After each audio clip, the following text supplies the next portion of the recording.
Hey guys, my name's Jeff Cucumber and I'm the host for The History Show, where we learn more about fascinating people and their fascinating lives. Today we're going to be talking about Newton's laws. I've invited Dr. Copernicus. You may notice from our previous show, Who Was Copernicus? He will be talking about how Newton influenced the world, what are his laws, and most importantly, explaining his laws. Okay, let's give it up for Dr. Copernicus. Hey guys, how you doing today? My name's, as Jeff said, Dr. Copernicus, and today we're going to be talking about Newton's laws. Wow, that sounds incredibly interesting. Well, it's too bad I've got a phone call. Well, I'll be back at the end of the show. You guys enjoy. Okay, so like I said, we're going to be learning about Newton. So we're going to start by learning a couple fun facts about Newton. Then we will get on to the main part of the show, where we will learn more about Newton and his laws. And then at the very end, we will conclude and we will end the show. Okay? Let's do this. This is Newton. Yes, the guy with the very, very funny wig. We are going to learn a couple facts about him before we get on to the main part of the show. Newton was born in 1642, the same year Galileo died. Sad day, sad day. Newton purposely put a needle in his eye socket to do as a test. What the heck? Newton hated his stepfather and threatened to burn his house down. What could he did? And last but not least, he died on the 28th of March, 1727. And let's do what I was actually called here to do. Let's learn about Newton's laws. Let's start off with Newton's first law.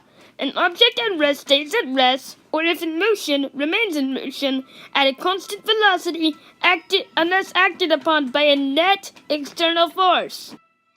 Okay, so let's get to the example of Newton's first law. Let's start with this man falling. This man, well, he's had a nasty fall, and he fell out of his helicopter, and now he's falling to the earth. So, let's look. This man is falling at a constant velocity, and he is in motion. That is what connects to Newton's first law. An object at rest remains at rest, or if in motion, he's in motion, remains in motion at a constant velocity. And then the last part, unless acted on by a net external force, well, the net external force is, well, the ground. Due to the severity of this content, we have told Dr. Copernicus to save it, well, for later. So, Dr. Copernicus will give you the shortened version of what happened to him. He got smashed to smithereens.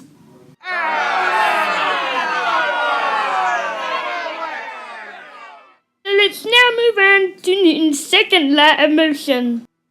Newton's second law states acceleration is produced when a force acts on mass. The greater the mass of the object being accelerated, the greater the amount of force needed to accelerate the object.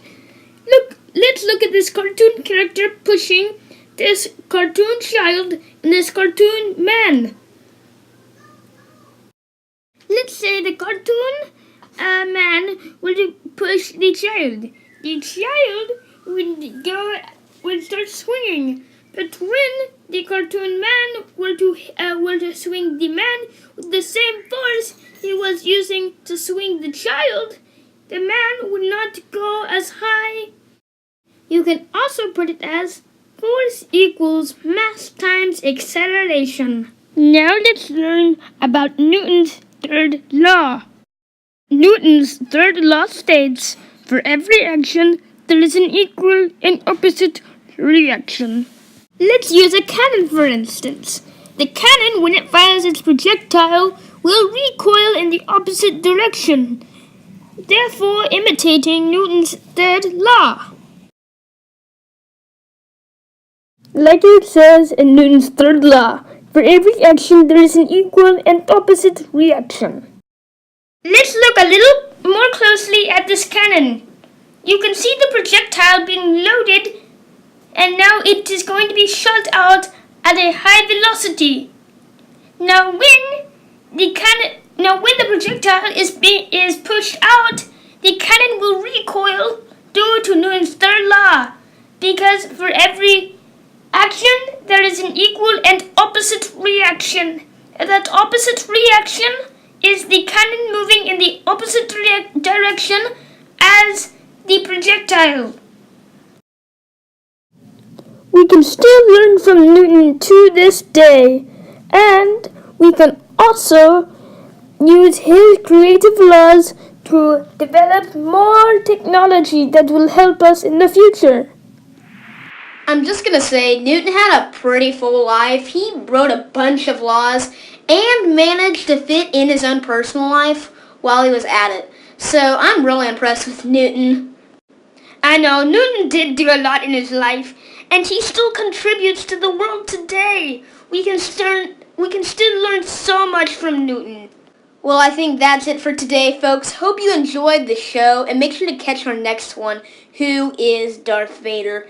It goes into the personal life of Darth Vader, who he is, what motivated him to do all of the terrible things he did. And like I said, on the History Show, we learn about fascinating people and their fascinating lives. Well, that's it for today, folks. Hope you enjoyed the show, and we'll see you next time.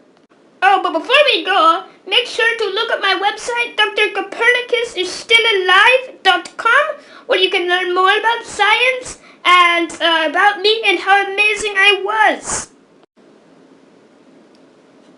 See you guys! Oh, and I always hate this part. See you guys. I hope you enjoyed the show, and I'll see you next time on The History Show. I'm your host, Jeff Cucumber.